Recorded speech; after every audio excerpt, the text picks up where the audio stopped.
நமக்கு ஆண்டவர் தந்த மன்னா சக்கரியா 7:9 படைகளின் ஆண்டவர் கூறுவது இதுவே, நேர்மையுடன் நீதி வழங்குங்கள், ஒருவருக்கொருவர் அன்பு கருணை காட்டுங்கள், கைப்பெண்ணையோ அனாதையையோ அந்நியரையோ ஏழைகளையோ ஒடுக்க வேண்டாம், உங்களுக்குள் எவரும் தம் சகோதரனுக்கு எதிராக தீமை செய்ய மனதாலும் நினைக்க வேண்டாம்.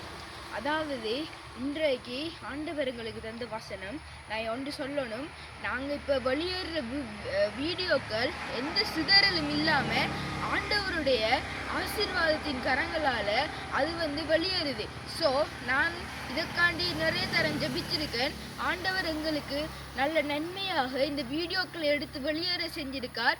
நான் அதுக்காக ஸ்தோத்திரம் ஆண்டவருக்கு பண்ணுறேன். ஓகே, இப்போ வாங்க நம்ம வசனத்துக்குள்ளே போகலாம்.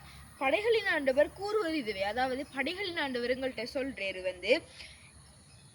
கருணை காட்டுங்கள், நேர்மையான நீதி வழங்குங்கள். அதாவது சொல்றாரு ஏழைகள் மீது கருணை காட்டுங்கள், நல்ல நீதி வழங்கட்டான், நேர்மையான நீதி வழங்கட்டான். ஒருவருக்கு நீதி வழங்க போனா அதுக்கு நேர்மையான நீதி வழங்கட்டான்.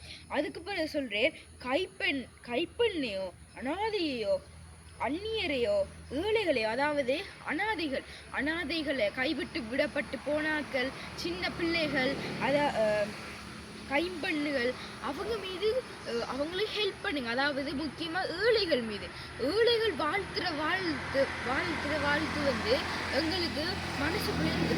ஆனால் அவங்க வாழ்த்துற நம்மளோட ஆண்டவர் வாழ்த்துனா எல்லாம் நல்லதாகவே நடக்கும். இப்போ அடுத்ததுல வார இதில் சொல்கிறாங்க, நம்மளோட உண்ட பிறந்த சகோதரனுக்கு எந்த தீங்கும் நினைக்கக்கூடாது, மனசால நினைக்கக்கூடாது, நினைவாலும் நினைக்கக்கூடாது. நினைச்சா அது ஒரு பாவம். நம்மளோட சகோதரனை நம்ம அன்பு செய்யணும் என்று இந்த வசனத்துல சொல்லுது. வருகிற இரண்டாம் வருகை காலத்துல நம்ம இதெல்லாம் கடைபிடித்து நடக்கணும். கடைபிடித்து நடத்தா நம்ம ஆண்டவர் நம்மளோட அன்பு கூறுவார். அவர் இனிமேலும் இருந்து நம்மளுக்கு அன்பு செய்வார். இப்போ வாங்க நம்ம ஜெபிப்போம். ஏசப்பா, இந்த நாளில் உம்மை நன்றியோடு ஸ்துதிக்கிறோமப்பா.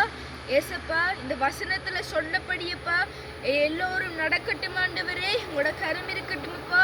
அதே போலப்பா நாங்கள் ஜெபிக்கிறோமப்பா. ஏசப்பா, உம்மை நன்றியோடு ஸ்துதிக்கிறோமப்பா. வீடியோக்கள் வெளியேற உம்மை நன்றியோடு ஸ்துதிக்கிறோமப்பா, ஸ்தோத்திரிக்கிறோமப்பா. கைப்பெண் விதவைகள் ஏழைகள் மீது உங்களோட கரம் இருக்கட்டுமப்பா.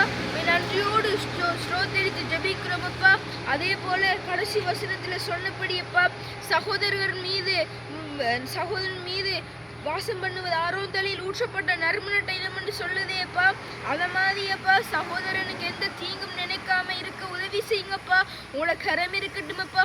நன்றியோடு ஸ்துதித்து ஜெபிக்கிறோம் ஜீவனுள்ள நல்ல பிதாவே, ஆமேன்.